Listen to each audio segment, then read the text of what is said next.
আমরা বর্তমানে যেভাবে পড়াশোনা করি, আজকে থেকে কয়েকশো বছর আগে বিশেষ করে আল্লাহর নবীর সঙ্গীগণ সাহাবা যারা ছিলেন, তাবেঈন, এরপর ইসলামের সোনালী যুগ যেটা বলা হয়, ইমাম আবু হানিফা, মালিক, শাফি, আহমদ ইবনে হাম্বল, বুখারী, মুসলিম, তিরমিজি, এই যে বড় বড় মুসলিমদের আমাদের ইমামগণ তথা নেতৃস্থানীয় যারা আল্লাহর প্রিয় বান্দাগণ, তারা আমাদের মতন এই গতানুগতিক এই ধরনের পড়াশোনা অত করেননি। তারাও পড়েছেন, কিন্তু এই আমাদের মতন এত ডিগ্রি তাদের ছিল না। 10 বছর পরে এসএসসি পাস, 12 বছর পরে HSC, degree, honours, masters, MPhil, MA, BBA, কত আমাদের ডিগ্রি আছে। কিন্তু বাস্তবতা হলো, ইতিহাস সাক্ষী দেয় এবং সত্য কথা, 1500 বছর আগে নবীর সঙ্গীগণ নবীর সাথেই হয়ে নবী থেকে শিখে, তাও 12, 14, 16 বছর না, মাত্র কয়েক মাস, কয়েক বছরের নবীর সান্নিধ্যে থেকে এমন আদর্শবান তারা হয়েছিলেন যে আল্লাহ তাআলা তাদের ব্যাপারে দুনিয়ায় থাকতেই সুসংবাদ দিয়েছেন জান্নাতে। সুবহানাল্লাহ। অর্থাৎ মডেল। আমাদের তো কিছু বিশ্বাস আমাদের আছে, কথা বোঝা যাচ্ছে তো? আমরা সবাই জানি যে আমরা মারা যাব, এটা তো ধর্ম বর্ণ নির্বিশেষে সবাই বিশ্বাস করে। নাস্তিকরাও জানি মরতে হয়, কিন্তু মরার পরে কি হয় এক এক দলের এক এক রকমের বিশ্বাস। কিন্তু চিরসত্য বাস্তব হলো, মৃত্যুর পরে আল্লাহ তাআলা আমাদেরকে কবরে প্রশ্নের ব্যবস্থা রেখেছেন, এরপরে আবার আমাদেরকে কবর থেকে উঠানোর ব্যবস্থা রেখেছেন, যেটাকে ইয়াউমুল কিয়ামা বলা হয়, কিয়ামতের দিন, হাসরের ময়দান আমরা বলি। অর্থাৎ একত্রিত করা হবে, সমাবেশ। হাসর মানে হলো জমা করা, একত্রিত করা। তো আল্লাহ তাআলা বলছেন ফাহাশারনাহুম, আমাদের পূর্বে আমাদের আদি পিতা আদম আলাইহিস সালাম এবং হাওয়া আলাইহিস সালাম, আমাদের আম্মাজান, সেই সময় থেকে ওই মানুষের ধারাবাহিকতার শেষ সময় পর্যন্ত যত মানুষ পৃথিবীতে এসেছিল সবাই তো মারা যাবে। যে যেভাবেই তাকে শেষকৃত্য করা হোক, সমাধি করা হোক, কবর দেওয়া, পুড়িয়ে ফেলা, গুম করে দেওয়া, পানিতে ফেলে দেওয়া, যেটাই হোক, ঘুরে ফিরে তো এই পৃথিবীর মধ্যেই। কোথায়? পৃথিবীর মধ্যে। কারণ আমাদের যুবক ভাইয়েরা আবার যুক্তি দেবে যে যাদেরকে পুড়িয়ে ফেলা হয়েছে ওদের তার কবর নাই, ওদের আবার উঠবে কেমন করে, নাকি? এরপরে আধুনিক সিস্টেমে যেগুলোকে ওই মেডিসিন দিয়ে গলিয়ে ফেলা হয়েছে হাড় শুদ্ধ, সেগুলোকে কি করা হবে, নাকি? কত প্রশ্ন থাকতে পারে। তো আল্লাহ তাআলা এই ব্যাপারে আমাদের শিক্ষা দিয়েছেন। আগেও বলেছি কিনা মনে নেই, তারপরে মনে করিয়ে দিই। ইব্রাহিম আলাইহিস সালামের একটা ঘটনা কোরআনে বর্ণিত। একদা ইব্রাহিম আলাইহিস সালাম আল্লাহ তাআলাকে বললেন, আল্লাহ, আপনি তো মৃত্যুকে জিন্দা করবেন, এটা আপনার বিধান, আমি জানি। তো আমাকে একটু দেখার ব্যবস্থা করে দেন যে মরাগুলো কিভাবে জিন্দা হয়। সুবহানাল্লাহ। কোরআন শরীফে এই আয়াতগুলো বলা হয়েছে, আমি সংক্ষেপে বলছি। তো আল্লাহ তাআলা তো সব জানেন, ইব্রাহিম আলাইহিস সালামের ইচ্ছা কি, সব কি, তারপর আমাদেরকে শিক্ষা দেওয়ার জন্য এই বর্ণনাটা দেওয়া হয়েছে। আল্লাহ তাআলা প্রতি উত্তরে বললেন, ইব্রাহিম, আপনার কি বিশ্বাস হয় না? এই যে আমি যে মুর্দাকে চিন্তা করি, আপনি আবার দেখতে চাইছেন, তার মানে কি বিশ্বাস হচ্ছে না? ইব্রাহিম আলাইহিস সালাম বলছেন, অবশ্যই আল্লাহ, আমি বিশ্বাস তো করি, তো একটু দেখলে একটু ভাল লাগবে আর কি, আপনার এই কুদরতটা দেখলে একটু আনন্দ লাগবে। হ্যাঁ, আল্লাহ তাআলা বলেন, ঠিক আছে, আমি দেখানোর ব্যবস্থা করছি, তবে মানুষ দিয়ে না। আল্লাহ উদাহরণ দিয়েছেন ইব্রাহিম আলাইহিস সালামের ক্ষেত্রে, কিছু পাখির কথা বলেছেন, কয়েক প্রজাতি। পাখির মধ্যে অনেক প্রজাতি, তো বিভিন্ন নাম আসছে, কিন্তু আমভাবে বলা হয়েছে একাধিক প্রজাতির পাখি। সেগুলোকে আল্লাহ তাআলা বললেন, আপনি জবাই করে টুকরো টুকরো করে একসাথে মিশিয়ে ওটাকে অংশ করে দেন, ভাগ করে ফেলেন। মানে অনেকগুলো পাখি বিভিন্ন প্রজাতির, ধরেন কবুতর, কোয়েল, মানে এই ধরনের চড়ুই, মানে এক একটার মাথা একরকম, পা একরকম, দেহ আরেক রকম। তো সবগুলা টুকরা টুকরা করে যদি একসাথে করা হয়, কোনটা কার মাথা কোনটা কার পা চেনা যায়? সম্ভব না। তো আল্লাহ তাআলা বলেন এভাবে করে ওগুলো আবার ছিটিয়ে দেন, বিভিন্ন পাহাড়ে ছিটিয়ে দেন, দিয়ে আমার হুকুম দিয়ে, আমি আল্লাহ হুকুম দিচ্ছি, এটার হুকুম দিয়ে আপনি বলেন, হে পাখিগুলো আল্লাহর হুকুমে তোমরা জিন্দা হয়ে যাও। সুবহানাল্লাহ। ইব্রাহিম আলাইহিস সালাম তাই করলেন। তিনি টুকরা টুকরা করে সব ছড়িয়ে দিয়ে এরপরে আল্লাহর হুকুম দিয়ে ডাকলেন, পাখিগুলো জিন্দা হও। তিনি দেখছেন, আল্লাহ দেখাচ্ছেন ওই পাখির অংশগুলো সক্রিয়ভাবে নিজেরাই ওই টুকরা টুকরা আস্তে আস্তে এসে যার যার মাথা তার সাথে লেগে যে পূর্ণাঙ্গ পাখি হয়ে গেছে। আলহামদুলিল্লাহ। বিশ্বাস হলো তো নাকি? আমাদের বুড়া ভাইদের হয়েছে, জোয়ানগুলা হয়নি মনে হয়। যুবকরা কি মনে হচ্ছে? এগুলো ঈমান, এগুলো ঈমান, কল্পনা না, এটাই বাস্তব। এই যে আমরা মানুষ, এত বড় বড় মানুষ, মায়ের পেটে কি ছিল? আমাদের আমার বাবা মা বিয়ে শাদী করার আগে, আমরাও বিবাহ শাদী করার আগে আমাদের এরকম সন্তান হবে নিশ্চয়তা ছিল? আমরা কেউ নিশ্চিত বলতে পারবো যে আমি বিয়ে করলেই বাপ হবো, বিয়ে করলেই মা হবো? যতই সুস্থ মানুষ হোক নিশ্চিত কেউ বলতে পারবে না, আশা করে।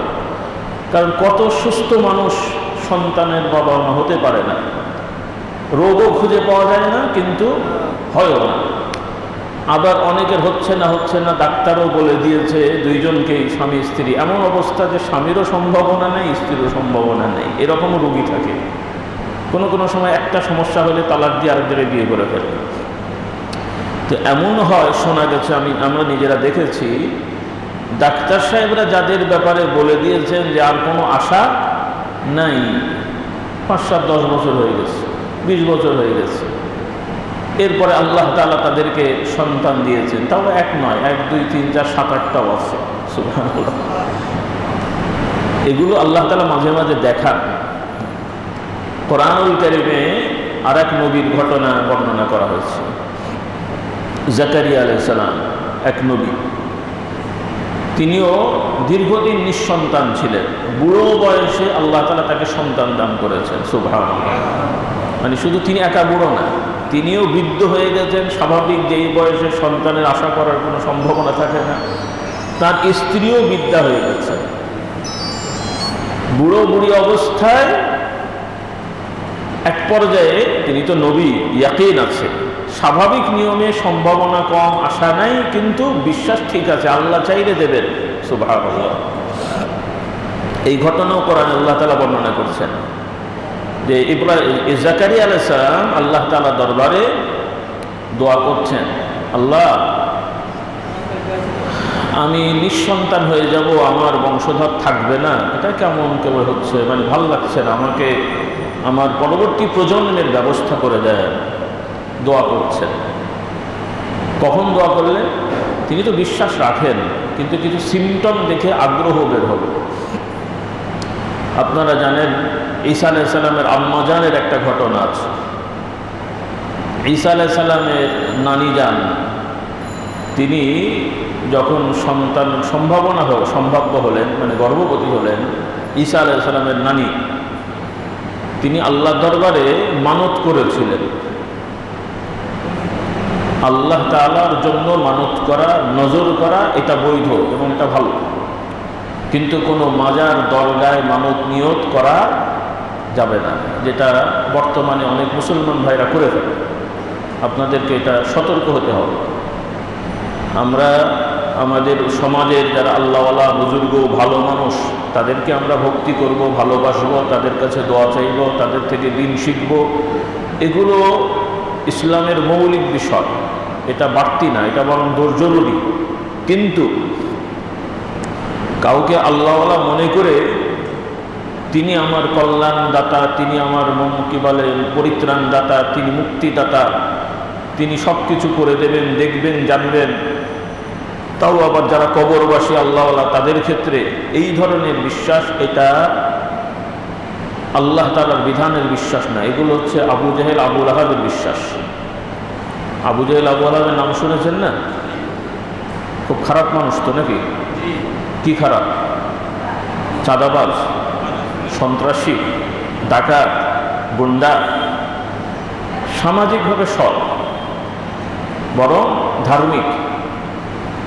হাজিদের সেবা করা, কাবা শরীফ মেরামত করা, দেখাশোনা করা, এই সমস্ত কাজে তারা প্রতিযোগিতাকৃত। এখন যেমন সৌদি গভর্নমেন্ট হাজিদের সেবা করে, বা যখনই যারা মুসলমানদের মধ্যে শাসক ছিল হাজিদের ব্যাপারে যেমন খুব সেবা দিত। কিন্তু এই সমস্ত ভালো কাজ করলেও তাদের আকীদা, বিশ্বাসে গণ্ডগোল ছিল যে আল্লাহ তাআলা তো মুক্তিদাতা, পরিত্রাণদাতা আছেন, তবে আল্লাহর সাথে সাথে নবীরা, ওলিরাও একই রকমের ক্ষমতা রাখেন। হুজুরুল্লাহ, মানে আল্লাহ বাদ না, আল্লাহও পারে, নবীরাও পারে, ওলিরাও পারে, মানে একই মর্যাদা নবী, ওলি, আল্লাহ সব একসাথে করে ফেলেছে। নাউযুবিল্লাহ, এই গুলিয়ে ফেলেছে। আর আফসোস, বর্তমানে মুসলমান নামধারী এদের ভাষা আপনারা শুনেছেন, তারপর একটু মনে করিয়ে দিই, একটু চিন্তা করেন যে আমরা কোথায় চলে গেছি। যারা ধর্মকর্ম ইসলামের মানে না, মুসলমানের সন্তান ইসলাম মানে না, তাদের ব্যাপার তো একটা।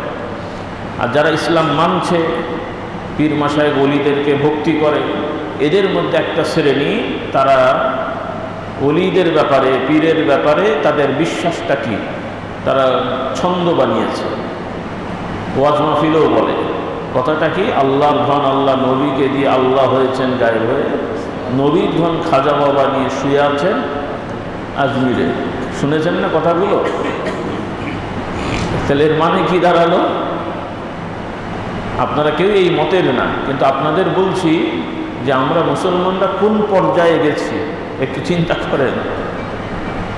আল্লাহর ধন আল্লাহ নবীকে দিলেন, রেজাল্ট কি? দুনিয়াবি নিয়মে কি, আমার 10 বিঘা জমি হুজুরকে দিয়ে দিলাম, এখন আমি কি? আবার হুজুরেরটাও ওনাকে দিয়েছেন, হুজুর কি? তার মানে আল্লাহও খালি, নবীও খালি। এখন কার কাছে? বাবার কাছে। সে বাবাও আবার মাটির নিচে, আর বাবাকে পাহারা দিচ্ছে জটলাওয়ালা, ন্যাংটা পলা, গাঁজাখোর, মদখোর, চরিত্রহীন। আর মানব নিয়ে যা দেওয়া হচ্ছে ওরা ব্যবহার করছে। কোথায় গেছে মুসলমান? এজন্য আমি বলি যে আবু জেহেলও যদি এই কথা শুনতো, ও 2টা ঘুষি মারত যে এটা কোনো কথা হলো না। আবু জেহেলও এত নিম্নমানের আকীদাও না যে আল্লাহ ধন আল্লাহ দিয়ে দিয়েছে, নাউযুবিল্লাহ।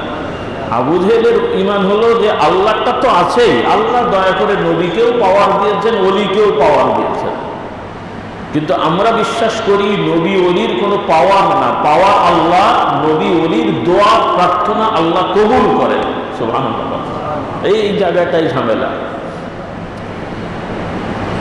একজনকে একজন ভালোবাসে দুনিয়াবি নিয়মে, এমপি সাহেব আপনাকে ভালোবাসে, ভালো, তিনি আপনাকে রেসপেক্ট করেন, কাজেই আপনি দরখাস্ত করলে তিনি রিফিউজ করেন না।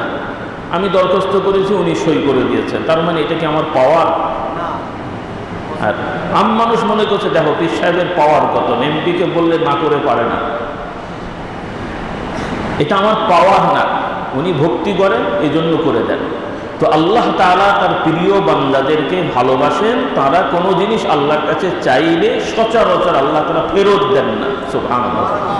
আর এটাকেই আম মানুষ বানিয়ে দিল যে দেখো নবীরা বললেই হয়, তার মানে নবীদের পাওয়ার। এখন আল্লাহ বাদে নবীর কাছেও চাওয়া যায়, ওলিরা বললেই হয়, কাজে ওলিদের পাওয়ার। নাউযুবিল্লাহ। এইভাবে বিকৃতি ঘটে গেছে আকীদার ক্ষেত্রে। আল্লাহ তাআলা আমাদেরকে হেদায়েত দান করুন। তো কথা বেড়ে যাচ্ছে, আমাদের মানত নিয়ত করা ভালো, মানে বৈধ। 2 রকমের। আমরা অনেক সময় যে মানত করি যে আমার এই সমস্যা কেটে গেলে আমি মসজিদে টাকা দেবো, মাদ্রাসায় টাকা দেবো, এটা জায়েজ, তবে এটা উত্তম না। এটা বৈধ, তবে উত্তম না। উত্তম হলো কোনো বিপদ আপদে আগে থেকেই দান খয়রাত করে আল্লাহ তাআলার কাছে ওইটার ওসিলা করে দোয়া করা, যে আল্লাহ আমি মসজিদে কিছু দিলাম, এর ওসিলায় আমার এই সমস্যাটা সমাধান করে দেন। আল্লাহ আমি মাদ্রাসায় দিলাম, এই ওসিলায় আমাকে নেক সন্তান দেন। আল্লাহ আমি আপনার কিছু বান্দা গরিব অসহায়, তাদেরকে খাবার খেতে দিলাম, জামা করে দিলাম, ঘর করে দিলাম, ইত্যাদি ইত্যাদি করে এইটাকে ওসিলা করে আল্লাহ তাআলার কাছে দোয়া করা যে রব্বুল আলামিন, আমি এই ভালো কাজগুলো করেছি, এর ওসিলায় আমাকে এই সমস্যা থেকে উদ্ধারের ব্যবস্থা করেন। এটা হচ্ছে সব থেকে ভালো। এরপরে নামাজ পড়া, রোজা রাখা, নফল, ফরজ তো আছে। তো যেটা বলছিলাম, এই মানতগুলো বৈধ, কিন্তু কোনো ওই ধরনের দরগা, মাজার, এই ধরনের বিষয়ে মানত নিয়োগ করা, এটা এক ধরনের শিরকি এবং হারাম কাজ। আল্লাহ তাআলা আমাদের হেফাজত করুন। তো ঈসা আলাইহিস সালামের নানি যান, তিনি মানত করলেন যে আল্লাহ, আমার পেটের যে সন্তান হবে, তখন তো আর এই বর্তমান সময়ের মতন কি বলে এটাকে আলট্রাসাউন্ড করে 6 মাস 8 মাস আগে একটা বোঝার সম্ভাবনা থাকে। এটাও ভুল হয় অনেক সময়, মোটামুটি একটু বোঝা যায়। আগে তো আর এটাও ছিল না। তো তিনি আগ্রহ করে দোয়া করছেন, আল্লাহ, আমার এই সন্তান পেটে যেটা আছে, এটা আপনার রাস্তায় মানত করলাম, অর্থাৎ এই সন্তান ছেলে হলে আপনার রাস্তায় তাকে দেবো, তিনি দ্বীনের কাজ করবেন, দুনিয়াবি বিষয় নিয়ে ব্যস্ত হবে না, দ্বীনের খেদমত করবেন। এই মানতটা কিন্তু মানত হলো যখন সন্তান প্রসব হলো, তখন তিনি দেখলেন মেয়ে মানুষ, মেয়ে সন্তান। তো আল্লাহর বিধানে কোনো মেয়ে সন্তানই নবী হন না, আর কোনো মহিলাকে আল্লাহ তাআলা দাওয়াতি কাজের দায়িত্ব দেন না, কোনো শরীয়তেই নাই। এটা একটু আমাদের বুঝতে হবে। বর্তমানে আমরা আবার ইসলামের নামে সব ভুলিয়ে ফেলছি। আল্লাহ তাআলা মহিলাদেরকে, তারা ব্যক্তিগতভাবে দিন শিখবে, দিন পালন করবে, ঘরোয়া পরিবেশে দিন শিক্ষা দেবে, দোষ নাই। কিন্তু পুরুষরা যেভাবে বিভিন্ন জায়গায় যে দাওয়াতি কাজ করবেন, প্রয়োজন হলে সশস্ত্র যুদ্ধ করবেন, জিহাদ করবেন, এই যে পুরুষদের এই যে কাজগুলো, এগুলো পুরুষদের জন্য নির্ধারিত। কাদের জন্য? পুরুষদের জন্য। মহিলারা যুদ্ধ করতে অস্ত্র ধরে ট্রেনিং নিয়ে যাবেন, এটা মহিলাদের দায়িত্ব না, কাজ না। এবং বাড়িতে বাড়িতে যে ইসলাম প্রচার করবেন, এটাও মহিলাদের কাজ না। কতটুকু করতে পারবেন না পারবেন সেটা অন্য। ঘরোয়া পরিবেশে পর্দার সহিত যদি কারো বাড়িতে কোনো মহিলারা আসে, অথবা কোনো বাড়িতে যদি আয়োজন থাকে, কোনো ভালো আলেমা মহিলা যদি সেখানে যে শিক্ষা দেন, এটা বৈধ। কিন্তু পুরুষরা আমরা যেভাবে বিভিন্ন জায়গায় যাই, ওই নিয়মে সফর করে যে দাওয়াতি কাজ করা, এটা মহিলাদের দায়িত্বের মধ্যে পড়ে না। শুধু আমাদের শরীয়তে না, আদম আলাইহিস সালাম, নূহ আলাইহিস সালাম থেকে নিয়ে, আদম আলাইহিস সালাম তো প্রথমেই নবী, এরপরে পৃথিবীর বুকে নবী হলেন নূহ আলাইহিস সালাম। এই নূহ আলাইহিস সালাম থেকে নিয়ে মুহাম্মদ সাল্লাল্লাহু আলাইহি ওয়াসাল্লাম পর্যন্ত কোনো মহিলাকে আল্লাহ নবুয়ত দেননি, কোনো মহিলাকে এই সমস্ত দায়িত্ব দেননি। কারণ এই কথাটা বলার উদ্দেশ্য, বর্তমানে আমরা আধুনিক হতে যে আমাদের কিছু মহিলাদেরকেও এমন এমন সব কাজে আমরা নামিয়ে দিই, যে কাজগুলো তাদের জন্য নয়, তারা সমস্যায় পড়ে যান, বিপদগ্রস্ত হন, এবং আমরাও বিপদগ্রস্ত হই। আল্লাহ তাআলা আমাদেরকে ইসলাম বোঝার তৌফিক দান করুন। তো মরিয়ম আলাইহিস সালামের নানি যান যখন দেখলেন যে তার সন্তান মহিলা, মেয়ে মানুষ, তিনি আল্লাহর কাছে আবার দোয়া করলেন, আল্লাহ, আমি মানত করলাম, আপনি আমার প্রতি দয়া করেছেন, সন্তান হয়েছে, কিন্তু মেয়ে সন্তান, তো মেয়ে তো আর ছেলের মতন না, মেয়ে কি নয়, ছেলের মতন না, ছেলে ছেলে, মেয়ে মেয়ে। আমার যুবকদেরকে বলতে চাই, হ্যাঁ, একটা হলো নাগরিক মৌলিক অধিকার, পুরুষ নারী সবার থাকবে, কিন্তু পুরুষরা যা যা করবে, নারীরা সবই করবে, এটা কোনো মুসলমানের বিশ্বাস না। আপনাদের এটা মাথায় থাকতে হবে। আধুনিক রাষ্ট্র করেন, দোষ নাই, কিন্তু নারী পুরুষকে সমান করা যাবে না। সব দিক থেকে মৌলিক দিক সমান। একজন পুরুষ যদি কোনো একটা পদে চাকরি করেন, একই পদে যদি একজন নারী কাজ করেন পর্দার সহিত, সেগুলো তো আলাদা জিনিস। ব্যক্তিগত যোগ্যতায় সেখানে কিন্তু বলা হয়নি যে পুরুষ যা বেতন পাবে মহিলারা তার থেকে কম পাবে, এটা কিন্তু ইসলামে বলা হয়। আপনারা ভুল বুঝেন না। আবার যেমন ওয়ারিশ সম্পত্তিতে পুরুষ যা পায় মহিলারা কি পায়? অর্ধেক পায়, মানে কম পায় নাকি? মানে বিষয় কি কম? দেখতে কম, বাস্তবে কম? বাস্তবে কম না। পুরুষ যা পায় নারী তার অর্ধেক পায়। অঙ্কে কম মনে হয়, কিন্তু বাস্তবে কম না, বরং ওইটাই হিসাব করলে দেখবেন ওইটাই মহিলাদের জন্য বাড়তি। ওইটাও মহিলাদের জন্য কি বাড়তি, যদি আমরা ইসলাম মানি। মানে আমরা তো অনেক ইসলাম মানি না, তো না মানলে ভাই কেমন করে আপনি হিসাব করবেন? হিসাব তো হবে মানার ক্ষেত্রে। উদাহরণস্বরূপ আমরা এখানে 100 জন মানুষ বসে আছে, মসজিদ কমিটির ভাইরা সব গুনে টুনে হিসাব নিকাশ করে দেখলেন 100টা লোক আছে, 100টা বিরিয়ানির প্যাকেট এখানে রাখা আছে। আপনারা সব সভ্য মানুষ, জ্ঞানী মানুষ, আমরা ভালো মানুষ। কমিটির লোকেরা মনে করলো যে মসজিদে এসে এতক্ষণ বসে আছে নিশ্চয়ই ভালো মানুষ, এরা শৃঙ্খলা মানবে, আদব মানবে। কমিটি বললেন যে ভাই এখানে 100টা বিরিয়ানির প্যাকেট আছে, সবার জন্য একটা করে আছে, যেহেতু আমি গুনে গেছি কম বেশি নেই, কাজেই প্রত্যেকে একটা করে নিয়ে যাবেন যাওয়ার সময়, সেলফ সার্ভিস। সবাই যদি আমরা নিয়ম মোতাবেক নিয়ে যাই, কে পাবে কে পাবে না? আর আমি পীর সাহেব যদি মনে করি যে আমি এই আইনের বাইরে, আমি যেহেতু পীর সাহেব 3টা নিলাম, আমার খাদেম চিন্তা করলো হুজুরের খাদেম যেহেতু আমি 2টা নিই, এইরকম আমরা ইমাম মুয়াজ্জিন খাদেম সাহেব আমাদেরই উদাহরণ দিই, অন্যরা দিলাম না। ঠিক আমরা আইনের ঊর্ধ্বে থেকে 3, 4, 5টা করে যদি 10 জন নিয়ে যাই, তাহলে ক্রাইসিস হবে না হবে না? সেটা কি খাবারের কমতির জন্য না স্বভাবের জন্যে? স্বভাবের জন্য। এই যে পৃথিবীব্যাপী যে ক্রাইসিস, এটা আল্লাহর দেওয়ার ক্রাইসিস না, আমাদের স্বভাবের ক্রাইসিস। এই যে বাংলাদেশ বলেন গরিব গরিব, টাকা নেই টাকা নেই, তো টাকাগুলো কোথায় খুঁজে পেয়েছেন? তো খাতা কলম হিসাব করা যায় না, হাজার হাজার কোটি কোটি কোটি কোটি কোটি। আরে কি রে বাবা, মাঝে মাঝে আমার কাছে মনে হয় এগুলো কি আসলে বানিয়ে বলে না সত্য, বিশ্বাস করা যায় না যে একটা লোক 3, 4, 5 বছরে হাজার হাজার কোটি টাকা নিয়ে চলে গেল, কল্পনা করা যায়। আবার লোকগুলো দাড়িওয়ালা টুপিওয়ালা হজও করে, আবার ভালো ভালো সুন্দর সুন্দর বক্তৃতাও দেয়। ভেতরে কি আমরা জানি না, খবরে যা শুনি তাই বলি ভাই, আপনারাও শোনেন আমরাও শুনি। তো এখন কথায়ও বলে যা রটে তার কিছু, যা রটে তার কিছু না কিছু। বুঝলাম শতভাগ হয়নি, তো কিছু তো হয়েছে। 1000 কোটি টাকায় না হলে 500 কোটি তো হয়েছে না? তাহলে এই দেশের সম্পদ মুষ্টিময় কয়েকশো মানুষ বা হাজারখানিক মানুষ, 17 কোটি মানুষের মধ্যে হাজারখানিক মানুষের কাছে সবাই জিম্মি হয়ে গেছে। আল্লাহ আমাদের হেদায়েত দান করুন। এই বীর পালোয়ান আমরা, কোটি কোটি মানুষ, এদের সাথে আমরা পেরে উঠলাম না। কি করলাম এতদিন ধরে?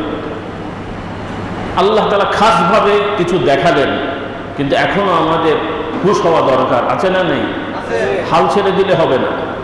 আল্লাহ তাআলা একটা শিক্ষা আমাদের দিলেন, এই শিক্ষা থেকে আমাদেরকে শিক্ষা নিয়ে অগ্রসর হতে হবে, যে না আমরা ঘুমিয়ে ঝিমিয়ে থাকলে হবে না, অন্যায়ের ব্যাপারে প্রতিকার প্রতিবাদ করতেই হবে। সেটা আমার বাপ হোক, চাচা হোক, যাই হোক না কেন, নিজের জ্ঞাতি গোষ্ঠী হলেও করতে হবে, ছাড় দেওয়া যাবে না। আল্লাহ আমাদের সবাইকে হেদায়েত দান করুন। তাহলে আল্লাহর আইনে মহিলাদেরকে আল্লাহ তাআলা যে শিক্ষা দিয়ে, যেই দায়িত্ব দিয়েছেন, আজকে তো সময় কম, একটু সংক্ষেপে বলে যায়, কারণ আমাদের সমাজের অনেক ভালো ভালো মানুষেরাও এই বিষয়গুলো গুলিয়ে ফেলছেন। কারণ হলো যে তারা কোরআন শরীফ শেখেন না, হাদিস শরীফ পড়েন না, শিখতে চান না। অন্যদিকে অমুসলিমদের ধ্যান ধারণা, লিখা বই পুস্তক, তাদের চিন্তা ফিকির, বই পুস্তক জানি ফেসবুকে, খবরের কাগজে, বই পুস্তকে ভরপুর হয়েছে, এগুলো আমাদের ছেলেমেয়েরা পড়ে, আমরাও পড়ি। তো একদিকে ইসলামের শিক্ষা নাই, আর একদিকে ওদের কথাগুলো আমরা পড়ি, যার কারণে আমরা ভারসাম্য রাখতে পারছি না। মুসলমানের সন্তান ইসলামও ত্যাগ করতে পারছি না, আবার ওরা যে যুক্তি দিয়ে কথাগুলো বলে ওইটাও খণ্ডন করতে পারছি না, মাথার মধ্যে ঢুকে পড়েছে তো। এই জন্য আমাদের বিশ্বাস হবে আল্লাহ তাআলা নির্ধারিত দায়িত্ব পুরুষের জন্য যেটা আল্লাহ দিয়েছেন সেটা পুরুষকে করতে হবে, নারীদের জন্য যেটা দিয়েছেন নারীকে করতে হবে। যেগুলো আল্লাহ অনুমোদন দিয়েছেন ঐচ্ছিক, নারীরা সেটা করতে পারবে নিয়ম মেনে, কিন্তু পুরুষের মতন সব কাজ নারীরা করবে, আবার নারীদের মতন পুরুষরা বসে থাকবে, এটা ইসলামের বিধান হয় না। আল্লাহ তাআলা আমাদের এগুলো বোঝার তৌফিক দান করুন। যদিও বর্তমান প্রেক্ষাপটে অনেক সময় হয়ে যাচ্ছে, আমি ফতোয়া দিচ্ছি না, কারণ একটা বিশৃঙ্খল পরিস্থিতিতে অনেক জিনিস মেনে চলা যায় না, মানে মেনে চলার সুযোগ থাকে না। যেমন বর্তমানে অনেক মহিলারাও বিভিন্ন আন্দোলনে তারা রাস্তায় নামছেন, স্লোগান দিচ্ছেন, চিল্লাচ্ছেন, তারপরে মাঠে ময়দানে বিভিন্ন কাজে তারা শরীক হচ্ছেন। মুসলমানের সন্তান, এমনকি ইসলামের নামেও যেগুলো সংগঠন সেখানেও হয়ে যাচ্ছে, যেগুলো কিন্তু ইসলামের সাথে সাংঘর্ষিক। এগুলো আমাদেরকে বুঝতে হবে, আমাদেরকে ইসলাম মানতে হবে, ইসলামের দাওয়াতি কাজ করতে হবে আল্লাহর নিয়মের মধ্যে থেকে, নিজের বানিয়ে না, আল্লাহর বিধানের মধ্য থেকে করতে হবে। আল্লাহ তাআলা আমাদেরকে তৌফিক দান করুন। তো ঘটনাটা আমি বলছিলাম, আমাদের শিক্ষা, মারিয়াম আলাইহিস সালাম, ঈসা আলাইহিস সালাম আম্মা যান, তিনি জন্মানোর পরে তিনি মেয়ে মানুষ, তবে ঈসা আলাইহিস সালামের নানি যান যেহেতু ভালো মহিলা, দিনদার, তিনি হতাশ হননি, নিরাশ হননি। এটাই কোরআনে আল্লাহ বলছেন, তিনি নিরাশ হননি, কিন্তু উনি আল্লাহর কাছে বলছেন, আল্লাহ যে আমি তো চাইলাম একরকম, হয়ে গেল একরকম। হ্যাঁ, এই যে বর্তমানে আমার যুবক ভাইরা বললো চাইলাম কি হলাম কি, আবার হয়ে গেল কি। এই যুবকরা কি কোনোদিন কল্পনা করেছে উপদেষ্টা হবে, মন্ত্রী সমমর্যাদার? কল্পনা করেছে ভাই? আর যে কয়জন হয়েছে আমার তো মনে হয় এরা কল্পনাও করেনি। আর জীবনে কোনোদিন আদৌ দোয়া করেছে কিনা সেটাও সন্দেহ। কোনোদিন হয়তো দোয়া করেনি যে আল্লাহ আমাকে মন্ত্রীর মর্যাদা দিয়েন বা মন্ত্রী করে, আমার মনে হয় কোনোদিন দোয়াও করেন। আর যদি করেও থাকে, আর যদি কেউ শোনে, এই লোকগুলো যদি 3 মাস আগে কেউ দোয়া করে থাকে আল্লাহ আমাকে মন্ত্রী বানিয়ে দেন, আর পাশের লোক যদি শোনে, বিশ্বাস করবে না হাসবে? কাজ নেই, কাম নেই, দল নেই, টাকা নেই, কেউ চেনে না, পোছে না, ও বেটা মন্ত্রী হয়ে যাবে। হ্যাঁ, কিন্তু আল্লাহ তাআলা চাইলে যে হয়, বিশ্বাস হলো তো? আলহামদুলিল্লাহ বলে। মেয়াদ যাই হোক, পথ তো একই।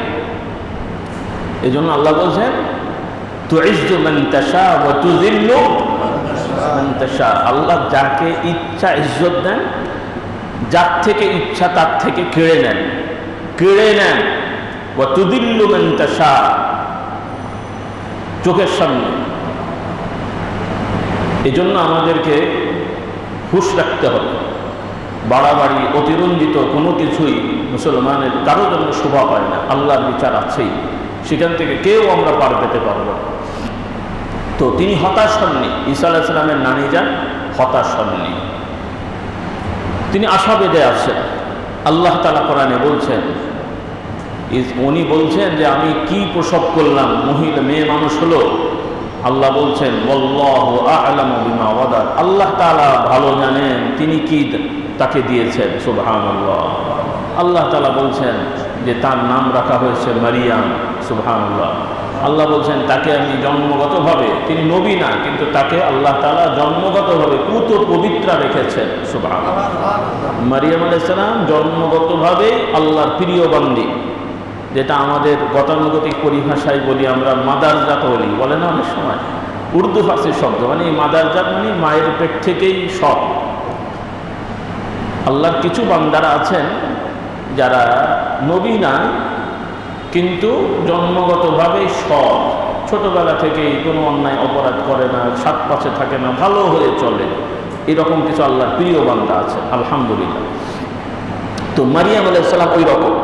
আর যেহেতু ওনার আম্মাজান মানত করেছিলেন, কাজেই উনি পুরুষের মতন দাওয়াতি কাজ করতে না পারলেও উনি মসজিদের সেবা করতেন।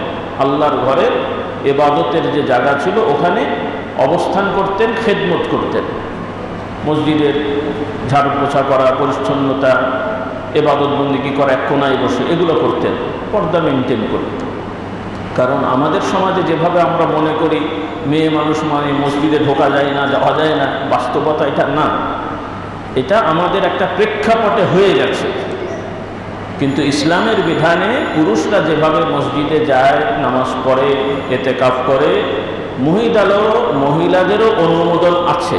তবে পুরুষরা যেভাবে জামাতে নামাজ পড়তে বাধ্য, মহিলারা জামাতে নামাজ পড়তে বাধ্য না, উত্তম না, ও অনুমোদিত। মহিলারা জামাতে নামাজ পড়াটা বেশি ভালো না, জায়েজ, বৈধ। ইতিকাফ করার একটা বিধান আছে, যেটা আল্লাহর নবীর সময় ছিল এবং পৃথিবীব্যাপী বর্তমানেও যে রাষ্ট্রগুলো খেলাফতের আদলে ছিল এখনও আছে, যেমন মক্কা শরীফ, মদিনা শরীফে সহ আরব দেশের অনেক মসজিদে নিয়মিত মহিলারা 5 ওয়াক্ত নামাজে যায়, জুমার নামাজে যায়, ইতিকাফ করে। এই সুযোগগুলো তাদের আছে। তো বাংলাদেশে কেন নাই কেন? কারণ এই যে আপনারা বাংলাদেশ স্বাধীন হয়েছেন আপনারা বলেন, আমিও বলি আপনাদের মতন স্বাধীন হয়েছেন, কিন্তু আমি একটু বলে থাকি যে ভাই আপনারা স্বাধীন হননি, ভাগ হয়েছে। কী হয়েছে? ভাগ হয়েছে, স্বাধীন হননি। ব্রিটিশরা আপনাদেরকে এতই সস্তা স্বাধীন করে দিয়ে গেছে, ভাগ করে দিয়ে গেছে যেন ঝগড়াঝাটি কিলাকুলি ঘোষাঘুষি করতে পারে। স্বাধীন করে দিয়ে যায় না। স্বাধীন করলে কি এই অবস্থা নাকি? আল্লাহ আমাদের সবাইকে হেদায়েত দান করো। বলছেন স্বাধীন, ব্রিটিশরা চলে গেছে কত বছর আগে। এখন পর্যন্ত কিছু করতে হলেও ওখানে ফোন দিতে হয়, স্যার আমরা এটা করতে পারি, আপনি বললে আমরা পারি। স্বাধীন কথা স্বাধীন কি স্বাধীনতা পেয়েছে? শুধু সিস্টেমটা চেঞ্জ হয়ে গেছে। আগে ওরা চেয়ার নিয়ে এখানে বসে মুরলি করতো, এখন ওখান থেকে মুরলি করে দালালদের মাধ্যমে। কিসের মাধ্যমে? এই জন্য আমি বলি ভাই, এখন বর্তমানে গরু ছাগল কেনার তুলনায় মানুষ কেনা সহজ। কারণ গরু কিনে দড়ি দিয়ে টেনে টেনে আনতে হয়, খাটনি আছে, কিন্তু মানুষ কিন্তু অত কষ্ট নাই। শুধু অ্যাকাউন্টে পাঠিয়ে দেবেন, আপনার পেছনে ঘুরে বেড়াবে। ঠিক এখন এটাই চলছে। হাসার জন্য বলছি না, যেটা বাস্তব। আফসোস। আল্লাহ তাআলা আমাদের সবাইকে হেদায়েত দান করুন। এগুলো মানবতা, এগুলো মানুষ। অহংকার করা নিষেধ, কিন্তু একটা মানুষের আত্মমর্যাদাবোধ তো থাকা দরকার। সবই শেষ, মান সম্মান আত্মমর্যাদা কিচ্ছু নেই। শুধু একটা কুকুর বেড়ালের মতন খাবে আর ঘেউ ঘেউ করবে, আর যখন বেশি বাড়াবাড়ি করবে মারি খেয়ে মরবে। কুত্তা যেমন পিটায়, মানুষগুলো এরকম হয়ে গেছে। খেয়ে খেয়ে একটা মোটা তাজা হয়েছে। কুত্তা মনে করে আমি বিশাল, যখন খেয়ে মোটা হয় তো বেশি চিল্লায়, এরপরে কামড়াতে যায়। যখন কামড়াতে যায় পাবলিক ধরে আচ্ছা মতো সাইজ করে। এখনকার মানুষগুলো ওই রকম। কুত্তা যেমন রাস্তাঘাটে পিটিয়ে মারে, এখন মানুষগুলোকে ওই রকম মারা হচ্ছে। দেখতে খারাপ লাগে, পিটিয়ে মারে, কিন্তু এমনি এমনি তো আর মারে না। সবাইকে পিটিয়ে মারে তো ওই ব্যাটার পিছনে পিটিয়ে মারে কেন? তাহলে এমন কিছু করেছো যে সেখানে আর মানুষের ধৈর্য ধরে রাখতে পারে নাই। আল্লাহ, এই জন্য আল্লাহ যে বললেন যে এরা পশু থেকেও অভাব। একদল মানুষ আছে এরা পশু থেকেও নিকৃষ্ট, নউজুবিল্লাহ। কারণ কুকুর মার খেয়ে নড়লেও গলে পচে শেষ হয়ে যাবে, কিন্তু এই খুনি এগুলো তার তওবা করে নাই, মার খেয়েও মরেছে, আবার কিয়ামতের ময়দানেও জাহান্নামে যাবে, নউজুবিল্লাহ। তাহলে কুকুর ভালো না এটা ভালো? কে ভালো? কুকুরের তার জাহান্নাম নেই, আর এগুলো জাহান্নাম। দুনিয়াও মার খেয়ে মরেছে, কিয়ামতেও জাহান্নামে। আল্লাহ তাআলা আমাদেরকে সত্যিকার মানুষ হওয়ার তৌফিক দান করুন। তো মারিয়াম আলাইহিস সালাম, আল্লাহ তাআলা তাকে মর্যাদা দিলেন। কোরআন শরীফে এসেছে, আল্লাহ বলছেন আমি তাকে পবিত্র করেছি। তিনি পাক পবিত্র অবস্থায় থাকতেন, ইবাদত বন্দেগী করতেন, আল্লাহর ঘরে সেবা করতেন, এটাও দিনের কাজ। কাজে ওনার আম্মাজানের যে মানব, এটা নিষ্ফল হয়নি। এরপরে আল্লাহ তাআলা কুদরত দেখালেন, ওই মারিয়ামের গর্ভে আল্লাহ তাআলা বিবাহ শাদী ছাড়াই, কোনো পুরুষের সংস্পর্শ ছাড়াই তার পেটে আল্লাহ তাআলা সন্তানের ব্যবস্থা করে দিলেন। সুবহানাল্লাহ। আল্লাহ বলছেন ওয়ানাফাখনা ফীহি মির রূহিনা, যে ফিহা মির রূহিনা। আল্লাহ বলছেন আমি আমার রূহ, আমি হুকুম দিয়েছি, মারিয়ামের পেটের ভেতরে মানুষ হয়ে গেছে, ঈসা আলাইহিস সালাম জন্মেছে। তাহলে ওই যে ঈসা আলাইহিস সালামের নানি যান দোয়া করেছেন, ওই দোয়াটা কবুল হয়েছে, কিন্তু তাৎক্ষণিক দেখা যায়নি। 2 পর্বে ওনার মেয়ে হয়েছে, সেই মেয়েও আল্লাহর প্রিয় বান্দি হয়েছেন, সেই মেয়ের গর্ভে বাবাহীন আল্লাহ তাআলা সন্তান দিয়ে কিয়ামত পর্যন্ত পৃথিবীতে আল্লাহ তাআলা তার শক্তির নিদর্শন দেখিয়ে দিলেন। সুবহানাল্লাহ। কিন্তু আল্লাহ দেখালেন তার কুদরত, আর শয়তান ওয়াসওয়াসা দিয়ে মানুষগুলোকে উল্টা বুঝালো। একদল মানুষ এখন সেই ঈসা আলাইহিস সালামকে বলে আল্লাহর সন্তান। কেন রে ভাই? বলছে বাবাহীন তো আর মানুষ হয় না, আর মারিয়াম তো ভালো মানুষ, সবাই জানে, তাহলে ওনার পেটে হলো কি করে? তাহলে বুঝতে হবে যে এই মানুষটা সাধারণ মানুষ না, আল্লাহ তাআলা তার নিজের সন্তানকে মানব রূপে তার গর্ভে পাঠিয়ে দিয়েছেন। নাউযুবিল্লাহ। ব্যাখ্যা করে দিল একটা। আর আরো ব্যাখ্যার সুযোগ হয়ে গেল যখন ঈসা আলাইহিস সালামকে আল্লাহ মুজিজা দিলেন। ঈসা আলাইহিস সালামকে আল্লাহ মুজিজা দিয়েছেন, মানে অলৌকিক ঘটনা ঘটানোর অনুমতি, মানে অলৌকিক বিষয় তিনি তো ঘটান না, আল্লাহ তাআলা ঘটান তার মাধ্যমে। তিনি আল্লাহ তাআলা কোরআনে বলছেন, তিনি যে নবী, মানুষকে বললেন আল্লাহ আমাকে নবী করে পাঠিয়েছেন, তোমরা তাওহীদের উপরে বিশ্বাস করো, কলেমা পড়ো, লা ইলাহা ইল্লাল্লাহ। এটা শুধু মুহাম্মদ সাল্লাল্লাহু আলাইহি ওয়াসাল্লামের কথা না, সব নবী রাসূলগণের মূল দাওয়াত একটাই, লা ইলাহা ইল্লাল্লাহ। আল্লাহ ছাড়া সত্যিকার অর্থে আর কোনো উপাস্য নেই। তো এখন সব নবীরাই দাওয়াত দিয়েছেন, ঈসা আলাইহিস সালাম ওই একই দাওয়াত দিয়েছেন, কিন্তু অনেক মানুষ মানতে চাচ্ছিল না।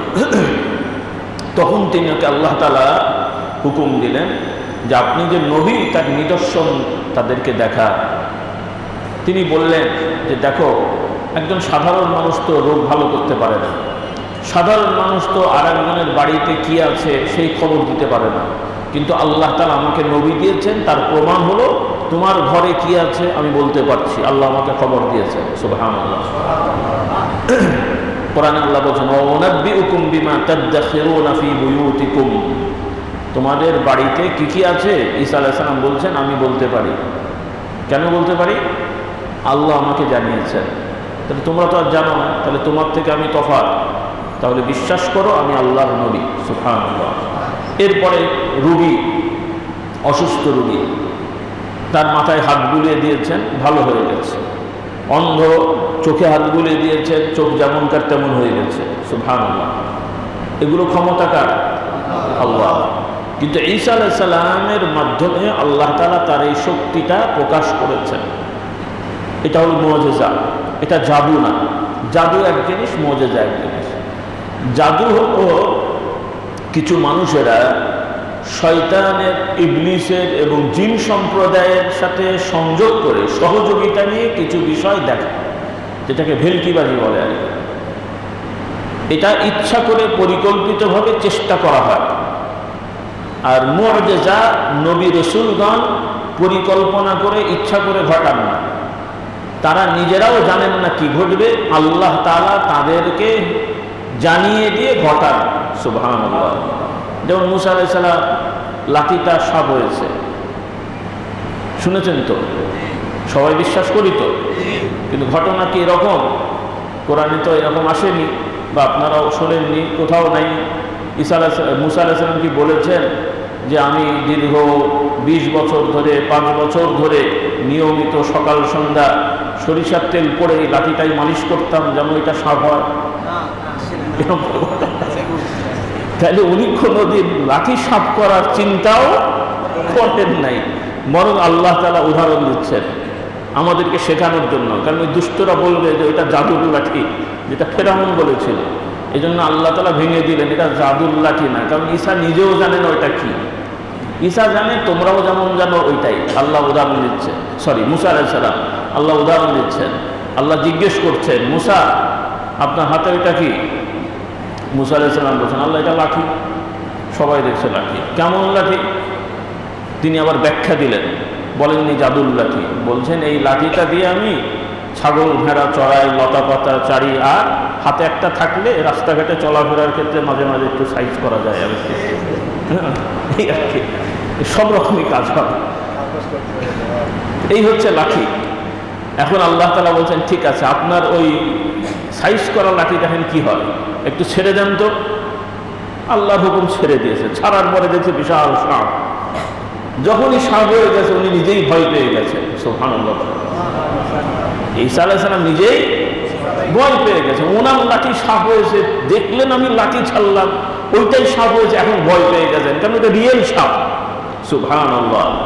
আল্লাহ তাআলা আবার বলছেন ভয় পাওয়ার কারণ নেই, এই সাপ কামড়াবে না, আমার হুকুমে হয়েছে, আপনার অধীনস্থই আছে। আবার হাত দেন, সাপের ওপরেই হাত দেন।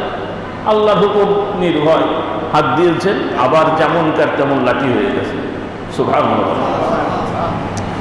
আর ফেরাউনের যারা জাদুকর, ওদের যে দড়ি এবং লাঠি, ওরা কিছু দড়ি আর ছোট ছোট লাঠি নিয়ে এসেছিল, ওগুলো মানুষের সামনে ফেলে দিয়েছে।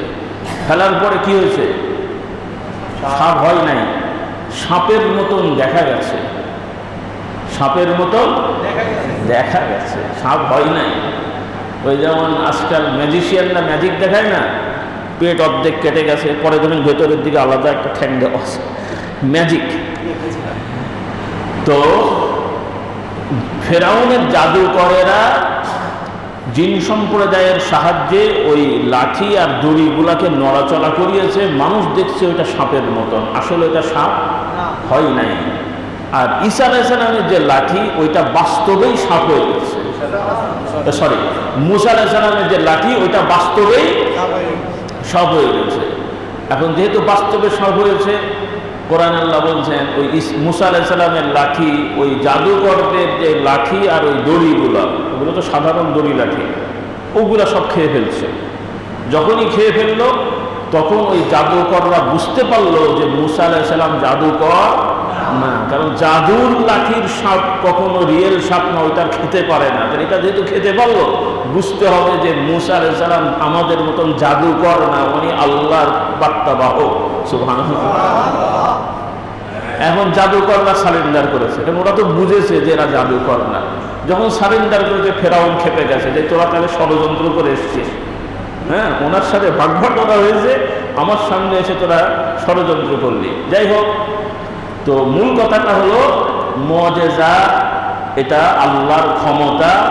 আল্লাহ তাআলা নবী রাসূলের মাধ্যমে এই ক্ষমতাটা প্রকাশ করেন, যাতে করে মানুষ বোঝে যে এই লোকগুলো সাধারণ মানুষের মতো নয়। আল্লাহ তাদের হুকুম দেন, এজন্যই তারা বলেন, আল্লাহ তাদেরকে বলেন, এজন্যই তারা করেন। সুবহানাল্লাহ। কিন্তু ওই যে মানুষ শয়তানের ওয়াসওয়াসায় ঈসা আলাইহিস সালামকে আল্লাহর সন্তান বানিয়ে ফেলল। কি বলল? তিনি আল্লাহর সন্তান। যুক্তি কি? যে রোগ ভালো করা, মুর্দাকে জিন্দা করা, এগুলো তো মানুষের ক্ষমতা না, ক্ষমতা আল্লাহ। তো আল্লাহর ক্ষমতা, কিন্তু উনি করলেন কেমন করে? তাহলে উনি আল্লাহ না, কিন্তু উনি আল্লাহর সন্তান, মানব রূপে আল্লাহ পাঠিয়েছেন এই শক্তি দিয়ে। বলুন নাউজুবিল্লাহ। আল্লাহ রাব্বুল আলামিন তাদের এই ফালতু যুক্তি খণ্ডন করে দিলেন। আল্লাহ রাব্বুল আলামিন বললেন, ইন্না মাসালা ঈসা ইনদাল্লাহি কামাসালি আদম। যেই খ্রিস্টানেরা বলছে ঈসা আলাইহিস সালাম আল্লাহ তাআলার সন্তান, তারা কিন্তু আদম আলাইহিস সালামকে আল্লাহর সন্তান বলে না।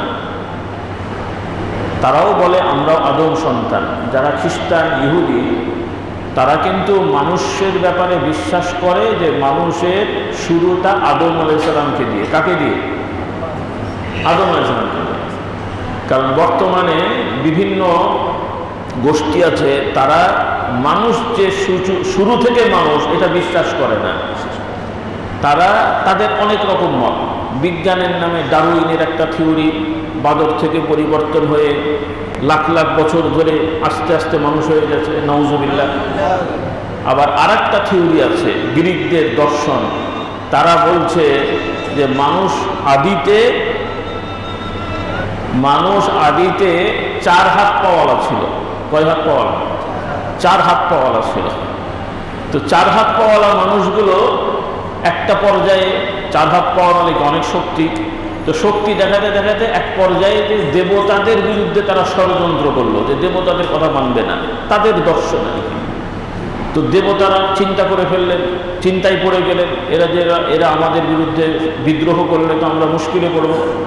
তখন কোনো দেবতা বলল যে তাহলে এই মানুষগুলোকে শেষ করে ফেলো। আবার অন্য কোনো দেবতারা বললেন যে না, এই সব মানুষ যদি মেরে ফেলি তাহলে আমাদের পুজো করবে কে, তাহলে কিছু রেখে দেওয়া হোক, কিন্তু এদের শক্তিটা কমিয়ে দেন। এদেরকে মেরে ফেলার দরকার নাই, ধ্বংস করার দরকার নাই, এরা যে শক্তি নিয়ে বিদ্রোহ করতে চায় শক্তিটা কমিয়ে দেওয়া হোক। তাহলে কি করা হবে, এই 4 হাত পাওয়ালাকে অর্ধেক করে 2 হাত পাওয়ালা করে দেওয়া হবে। নাউজুবিল্লাহ পড়ে, এটাও একটা দর্শন। নাউজুবিল্লাহ। আর ওরা বলে যে এই যে মানুষ 2 ভাগ হয়েছে, কাজেই একই অংশের 2 ভাগ হওয়ার কারণে পরস্পরের প্রতি একটা টান থাকে। নাউজুবিল্লাহ, সুলমত নাকি যেন একটা বলে তারা। তো এইগুলো কল্পনা আর কি। তো আল্লাহ মাফ করো, এগুলো আমাদের সন্তানদেরকে আমরা কোরআন হাদিস পড়াই না, শেখাই না। তারা কিন্তু এই সমস্ত গ্রিক দর্শন, ডারউইনের থিওরি এগুলো তারা পড়ে, আর ওগুলো তাদের মাথার মধ্যে গিজগিজ করে। অনেকেই এই কলেজ ইউনিভার্সিটির ছেলে মেয়েদের অনেকেই এই যে ইসলামের যে মৌলিক বিশ্বাস মানুষ আদম থেকে ধারাবাহিকভাবে এসছে, এটা তাদের কাছে স্পষ্ট না, গোলমালের বিশ্বাস। এটা ইমানের সাথে সাংঘর্ষিক। শুধু মুসলমানের সন্তান হলে তো হবে না। এজন্য আল্লাহ তাআলা যেমন আল্লাহর প্রতি ঈমান, নবীর প্রতি ঈমান শিক্ষা দিয়েছেন, আমরা মানুষটা কোত্থেকে এলাম, কিভাবে এলাম, এই ঘটনা আল্লাহ জানিয়েছেন। এটা আমাদের বিশ্বাস করতে হবে যে পৃথিবীর ধর্ম বর্ণ নির্বিশেষে মানুষ বলে যত মানুষ আছে সবাই আদম সন্তান। বলি আলহামদুলিল্লাহ। আজকে যে কাফের, সেই বংশীয় মুসলমানের থেকেও অনেক বড় আল্লাহর ওলি হতে পারে, সুবহানাল্লাহ। আবার আজকে যে লোকটা ওলি আল্লাহ হিসেবে ঘুরে বেড়াচ্ছে, মরার আগে সে কাফের হয়ে মরতে পারে। আল্লাহ আমাদেরকে হেফাজত করুন। সেজন্য মুসলমান হয়ে অহংকার করার সুযোগ নেই, কাফেরকেও তুচ্ছ তাচ্ছিল্য করার সুযোগ নাই।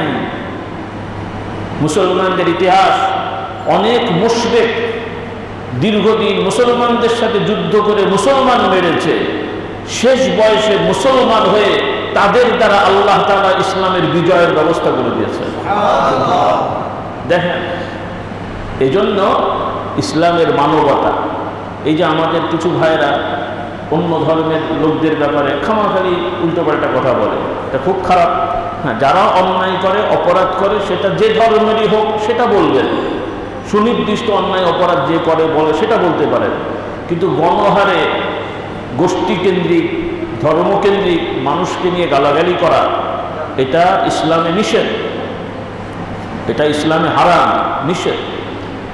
যদিও আমরা বিশ্বাস করি তারা ভুলের ওপরে আছে, কিন্তু আমাদের দায়িত্ব হলো চেষ্টা করা তারা যেন ভুল থেকে সংশোধন হয়। তাই তো নাকি? আমরা কি চাই? অমুসলিমরা জাহান্নামে চলে যাক, আমরা তাহলে জান্নাতে বেশি জায়গা পাবো, এটাই চাই আমরা, নাকি?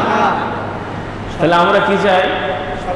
কারণ আমরা চাই, আমরা জানি যে কেউ কারো জান্নাতে কেউ যাবে না। জান্নাত তো আর বাংলাদেশের চেয়ার না যে একজন মন্ত্রী হলে আরেকজন হতে পারবে না। বাংলাদেশে যত এক একটা রাষ্ট্রের যত কোটি মানুষ হোক, প্রধানমন্ত্রী একটাই, প্রেসিডেন্ট একটাই, রাজা একটা দেশের রাজা একটাই হয়। কিন্তু আল্লাহ তাআলা ইমানদারদেরকে সুসংবাদ দিয়েছেন, তোরা এই দুনিয়ার গরিবালিশ নিয়ে মারামারি কেন করবি? তোদের প্রত্যেকটার জন্য সর্বনিম্ন যে জান্নাত দান করব, সেটা দুনিয়ার থেকেও 10 গুণ বড়। তাহলে আমাদের আর এই গদিবালিশের জন্য মারামারি করার দরকার আছে?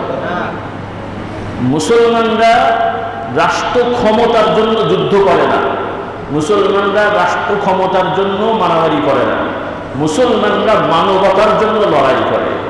কিসের জন্য? মানবতার জন্য। অমুসলমানকে ধরে ধরে মেরে মেরে মুসলমান করার জন্য জেহাদ না রে বাবা। এই যে কিছু মানুষ মনে করে জেহাদ মানে, এই যে কাফের মুশরিকরা জেহাদ বলতে কি মনে করে? তারা মনে করে জেহাদ বলতে মুসলমানরা অমুসলমানকে ধরে মারবে, এটা জেহাদ না। জেহাদ হচ্ছে সামাজিক ন্যায় বিচার, সামাজিক নিরাপত্তা, প্রত্যেক মানুষের মানব অধিকার বাস্তবায়নের জন্য যে পরিস্থিতি সৃষ্টি করা, এটার জন্য লড়াই করা হচ্ছে জেহাদ। অমুসলমানকে জোর করে মুসলমান বানানো না। আর যদি জেহাদ মানি হতো যে অমুসলমানকে মেরে ধরে মুসলমান করা, তাহলে তো পৃথিবীতে অমুসলমান থাকতো না রে ভাই। এই যে ভারতবর্ষে মুসলমানরা শাসন করেছেন, মেরে ধরে মুসলমান করেছেন, মানে তারা দাওয়াত দিয়েছেন। যুদ্ধ হয়েছে জালিমদের সাথে। কাদের সাথে? জালিম। জালিম সে যদি মুসলমানও হয় তার সাথে যুদ্ধ করা ফরজ হয়ে যায়। যেমন, কথা বুঝতে কষ্ট হচ্ছে না তো? আপনারা জানেন হযরত আলী রাদিয়াল্লাহু তাআলা আনহু যুদ্ধ করেছিলেন। কাদের সাথে? একদল মুসলমানদের সাথে। কাফের মুশরিকের সাথেও বিভিন্ন জায়গায় যুদ্ধ হয়েছে, কিন্তু মুসলমানদের ভেতরেই একদল উচ্ছৃঙ্খল মুসলমানের আবির্ভাব হলো। তারা খুবই নামাজ পড়তো, রোজা রাখতো, কোরআন শরীফ পড়তো, বাহ্যিকভাবে খুবই ধার্মিক, কিন্তু তাদের একটু বুঝে সমস্যা হয়েছিল। তারা ছোটোখাটো অন্যায় অপরাধ করে ফেললে তারা এদেরকে আর মুসলমান মনে করতো না, এবং সাহাবাদেরও অনেকের সিদ্ধান্তের কারণে তারা সাহাবাদেরকেও তারা মনে করতো যে এরা রাসূলুল্লাহর ইন্তেকালের পরে দিন থেকে বের হয়ে গেছে, নাউজুবিল্লাহ। অথচ এরা সবাই মুসলমান, নামাজ পড়ে, রোজা করে, কোরআন পড়ে, জিকির আজকার করে, রাত জেগে ইবাদত করে, বৈশিষ্ট্য ভালো। কিন্তু এই ভুল বোঝার জন্য এবং তারা বিশ্বাস করলো যে তাদের সাথে যারা একমত হবে না, সুযোগ পেলে তাদেরকে হত্যা করা বৈধ, নাউজুবিল্লাহ। এই জন্য তারা গুপ্ত হত্যা শুরু করলো। রাস্তাঘাটে মানে নির্জন এলাকায় সাহাবীদেরকে ধরে হত্যা করেছে, মেরে ফেলেছে। তখন হযরত আলী রাদিয়াল্লাহু তাআলা আনহু এদের যারা নেতা ছিল এদের কাছে প্রথমে লোক পাঠান, সতর্ক করেন। কয়েকবার বলার পরে তারা যেহেতু হয়নি, তারপরে সশস্ত্র যুদ্ধ করে এদেরকে দমন করেন।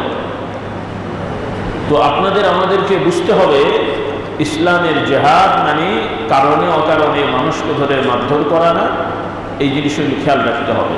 তো খোলাসা কথা হলো আমার ভাইরা যে কথা আমি বলতে চাচ্ছিলাম, যে আল্লাহ রাব্বুল আলামিন তার কুদরত দেখালেন। আমাদের এই বিশ্বাসগুলো করতে হবে যে শুধু দুনিয়াবি এই রেওয়াজ, দুনিয়াবি নিয়মই চূড়ান্ত না। আল্লাহ তাআলা এই নিয়ম করে দিয়েছেন, তিনি যখন চাইবেন দুনিয়ার স্বাভাবিক নিয়মের বাইরেও আমাদের জন্য বিভিন্ন বিষয় তিনি করবেন। তো আমাদের যে কথাটা বলছিলাম, আল্লাহ তাআলা আমাদেরকে কবর থেকে উঠাবেন, বিচার হবে, হিসাব হবে, এগুলো সত্য কথা, এতে কোনো সন্দেহ নেই। আমরা তো বিশ্বাস করি, আমাদের সন্তানদেরকেও এই বিষয়গুলো বিশ্বাস করাতে হবে, তাদেরকে শিক্ষা দিতে হবে। আজকে বাংলাদেশের এত ভাগ আমরা মুসলমানের সন্তান হওয়ার পরেও আমাদের কলেজ ইউনিভার্সিটির ছেলে মেয়েদের একটা বড় অংশ তারা ইসলাম জানে না, দিন জানে না, নামাজ পড়ে না, অশ্লীল কাজে জড়াচ্ছে, যেগুলো আমাদের মুখে বলা অসম্ভব না। এমন সব অবস্থা, ভয়ঙ্কর একটা অবস্থা। এই ছেলে মেয়েদের ভবিষ্যৎ কি হবে আল্লাহ পাক ভালো জানে। কারণ সুস্থ মানসিকতায় এরা সংসার করতে পারবে না। যে ছেলেরা এই বয়সে অন্যায় করেছে তার বউ যখন জানতে পারবে তাকে মেনে নেবে? যে মেয়েরা এই বয়সে অন্যায় করেছে, আমি আর মুখে বলছি না, গোপন করে সে বিয়ে করলো, একবার না একবার স্বামী তো জানবেই, তার প্রতি অবস্থাটা কি হবে? এরা সুস্থভাবে ঘর সংসার করতে পারবে? পরিস্থিতিটা কি ভয়ঙ্কর বা চিন্তা করে। আল্লাহ তাআলা আমাদের হেফাজত করুন। এইভাবে আমাদের প্রজন্ম কিন্তু ধ্বংসের দিকে চলে যাচ্ছে। এরপরে এদের মাথার মধ্যে এখন আন্তর্জাতিক চক্রান্ত শেখানো হচ্ছে, মহিলারা নিজের পায়ে দাঁড়াবে, এরপরে প্রয়োজন হলে বিয়ে ছাড়াই তারা বাপ হবে, মা হবে, নওজুবিল্লাহ, এই ধরনের থিওরি তাদের মধ্যে দেয়া হচ্ছে। এরপরে মানবিক অধিকারের নামে ব্যক্তিগত যা ইচ্ছা তাই করার মতো চিন্তা ফিকির তাদেরকে দেওয়া হচ্ছে। এই জন্যে আলহামদুলিল্লাহ আপনারা ভালো মানুষ, আপনাদের ছেলেমেয়েরা অনেকে হয়তো প্রতিষ্ঠিত হয়ে গেছে, তাদেরকেও সতর্ক করবেন। আপনার নাতি পৌত্র, ছেলের মেয়েরা, ছেলের ছেলেরা, মেয়ের ছেলে মেয়েরা, এদের ব্যাপারে সচেতন হন। নিজের ছেলে মেয়েরা যারা এখনো শিক্ষার্থী, এদের ব্যাপারে সচেতন হন, তাদেরকে দ্বীন ঈমান আকীদা শেখান। কারণ শুধু এই বংশানুপরিচয় নিয়ে কবরে মুসলমান হওয়া যাবে না। এই বংশের পরিচয় দিয়ে কিয়ামতের ময়দানে আল্লাহ তাআলার কাছে পরিচয় দেওয়া যাবে না। প্রত্যেকটা মানুষকে ব্যক্তিগত ঈমান এবং আমলের দ্বারা মুমিন মুসলমান হতে হবে। তার বাবা মা কি হলো না হলো এটার জন্য তার কোনো কৈফিয়ত দিতে হবে না। তবে ভালো মানুষের সন্তান যদি ভালো হয়, ভালো বাবা মার ছেলে ভালো হলে ওই বাবা মার ওসিলায় একে আল্লাহ তাআলা বিশেষ মর্যাদা দেন। আবার ভালো সন্তানের বাবা মাকেও ভালো সন্তানের ওসিলায় আল্লাহ তাআলা মর্যাদা দেন। বলুন সুবহানাল্লাহ। তাহলে আমরা কি চাই না যে আমাদের দ্বারা আমাদের বাবা মা উপকৃত হোক কবরের হায়াতে? আমরা কি চাই না যে আমরাও মরে যাব, আমাদের সন্তানদের দ্বারা আমরা কবরে নিয়ামত পাই? এই ইচ্ছা আমাদের আছে না? কিন্তু আমরা যে সন্তান বানাচ্ছি, বর্তমান যা দেখেন রাস্তাঘাটে, কি মনে হয় এদের দ্বারা এদের বাবা মা উপকৃত হচ্ছে, নাকি যাও মান সম্মান একটু রেখেছিল সেটাও গেল? কি তাই নয়? কি এমন সন্তান রেখে দেওয়া হচ্ছে, হ্যাঁ, জোর করে সম্মান করতে, যে এখন শেষ পর্যন্ত কিছুই থাকছে না। আল্লাহ আমাদের সবাইকে হেদায়েত দেন। এরপরেও আমাদের কি শিক্ষা হবে না? আল্লাহ আমাদের সবাইকে শিক্ষা দান করুন।